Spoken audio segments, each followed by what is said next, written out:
tsy tenao hitondra fitiavana ho anao ka sandrato amono any aminy avo misaotra sy ny hira fidirana ka ventesomanako ako mitera aleluia sy hosana mendrika tolotra ho azy miazavoninahy deibe raha io misaotra favoray mifamonjeny izay natolotra ho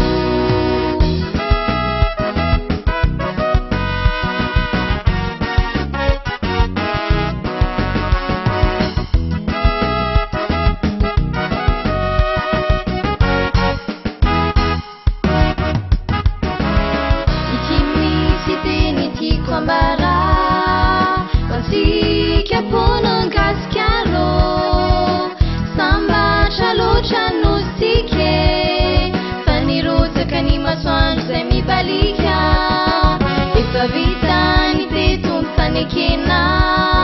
nofinidiny zao sy anao mba ovonjena raha nalatsany rano antsika mba andovana ilay kanana ty paradisa ka sandrato amono any aminy avo misaotra sy ny hira fidirana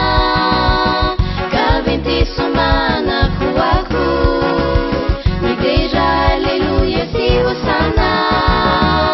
mendrika tolotra ho azy miazavoninahy deibe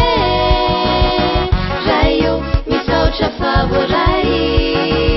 mifamonjeny izay natolotra ho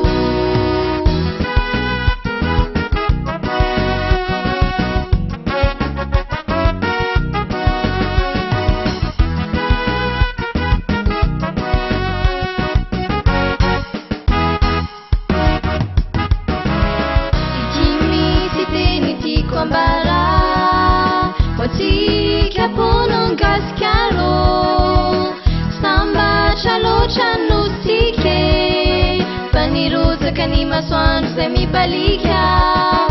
manatonaranao tsy ho diso anjara mifandraisana mifotsy mianana ny finoana no azo reo fahazataro mba hitoetra ho aminao le tompo tsara ka sandrato amono any aminy avo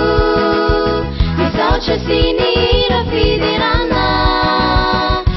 ventesomanako ako mitera aleluia sy hosana